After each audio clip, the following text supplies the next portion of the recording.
Anisole से phenol को, phenol से एनिसोल को कैसे ऑब्टेन करेंगे, कैसे प्राप्त करेंगे। तो प्यारे बच्चों, आज की इस वीडियो में हम इन्हीं रिएक्शंस को समझने वाले हैं बहुत ही सरल तरीके से। तो चलिए फिर कॉपी और पेन निकाल लीजिए और समझते हैं। तो चलिए प्यारे बच्चों, हम सबसे पहले एनिसोल से क्या बनाएंगे, फिनोल को बनाना सीखेंगे। प्यारे बच्चों, अगर आपके फॉर्मूले नहीं याद हैं, आपको केमिकल फॉर्मूले, रासायनिक सूत्र और मॉलिक्यूलर फॉर्मूले, अणु सूत्र नहीं आते हैं, तो प्यारे बच्चों आप रिएक्शन को नहीं समझ पाएंगे और भूल जाएंगे। सही है। अगर आप इनको याद रखना चाहते हैं, आसानी से समझना चाहते हैं कि यार मैं रिएक्शन याद करूं और भूलूं नहीं, तो आपको फॉर्मूले याद करना पड़ेंगे, जब भी आप रिएक्शन को समझ सकते हैं। अब देखो, एनिसोल को हम कैसे बनाएंगे भाई, बेंजीन रिंग बनाओ, double bond single bond, double bond single bond, double bond, ऐसे दिखा दो ये पाई इलेक्ट्रॉन, डीलोकलाइज इलेक्ट्रॉन को, या फिर आप इन्हें रिंग के रूप में भी दिखा सकते हो, ऐसे दिखा दो। अब यहां पर लगा दो O और ये CH3, समझ गए। तो ये बना आपका कौन, एनिसोल, याद रहेगा। या चाहो तो इसको आप ऐसे भी लिख सकते हो। इसके कुछ अदर नेम भी हैं, वो भी याद रख लो। देखो ये मैथिल है, ये फेनिल है, तो इसका नेम हुआ मैथिल फिनाइल ईथर या मिथाइल फिनाइल ईथर, जैसा आप पढ़ना चाहें।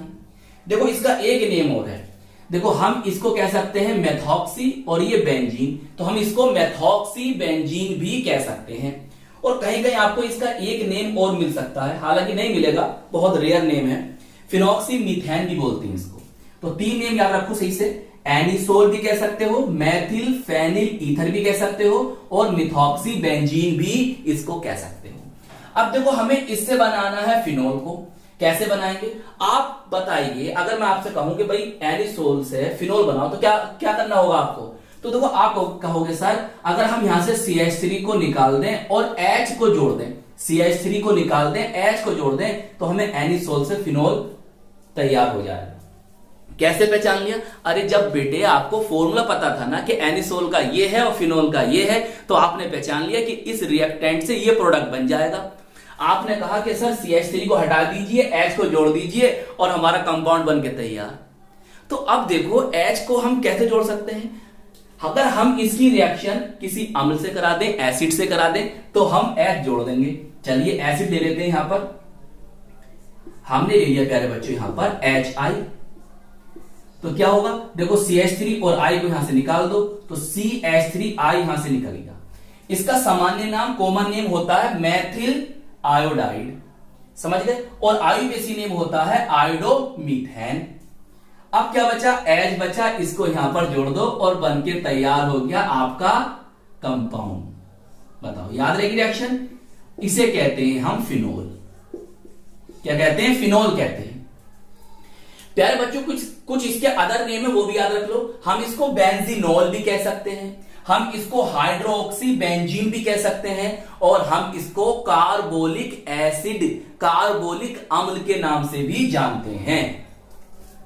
चलिए फिर सेकंड देखते हैं रिएक्शन। सर अब क्या करना है, सर हमें अब फिनोल से एनिसोल को बनाना है। बहुत ही फेमस रिएक्शन है प्यारे बच्चों, बहुत ही फेमस, याद करना। सर कैसे बनाएंगे, देखिए NCERT जो कहती है उसी के अकॉर्डिंग बनाएंगे। आप फिनोल लो, फिनोल के नेम पता है जी सर, हमें इसका नाम पता है, और इसके नीचे आप लिखोगे नाम, देखो नाम जरूर लिखना, फिनोल है ये। अब हम इसकी रिएक्शन कराएं किससे, NaOH सोडियम हाइड्रोक्साइड से। प्यारे बच्चों ये कौन है, एक अम्ल है, और ये कौन एक क्षार है, ये कौन एक एसिड है, ये कौन एक बेस है। तो क्या होगा, अरे ये अपना H देगा, ये अपना OH देगा, तो क्या निकल जाएगा, जल निकल जाएगा। मतलब यहां डी प्रोटोनेशन होगा, यहां से H पॉजिटिव निकलेगा। तो सर क्या हुआ, अरे प्यारे बच्चे यहां से ये निकल गया और यहां से ये निकल गया, तो यहां कौन बचा, सर Na बचा, तो बस उसको लिया। सिंपल सी रिएक्शन है यार, टेंशन मत ले।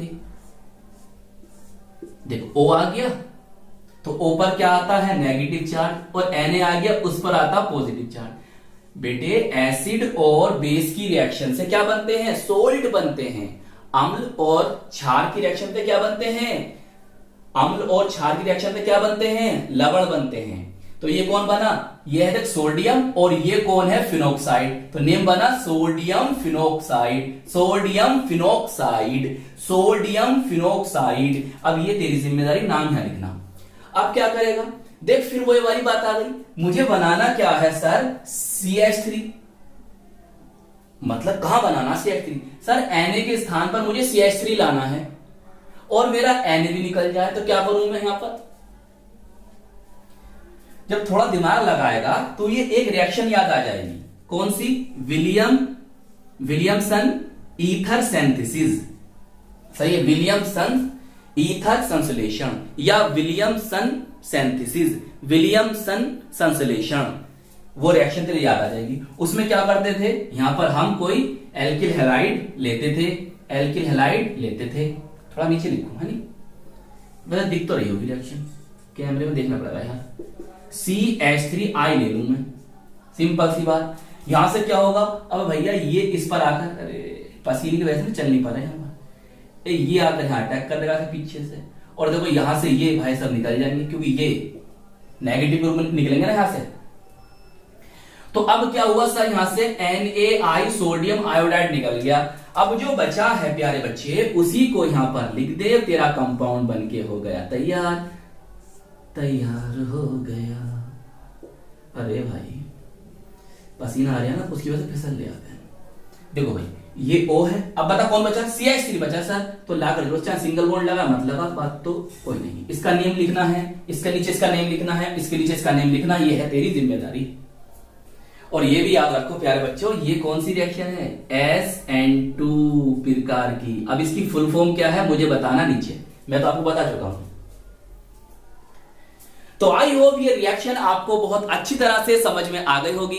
तो प्यारे बच्चों, आप हमारे चैनल को सब्सक्राइब कीजिएगा, वीडियो को लाइक कीजिएगा और अपने दोस्तों में शेयर जरूर कीजिएगा। हम मिलेंगे आपको इसकी नेक्स्ट वीडियो में। जय हिंद, जय भारत।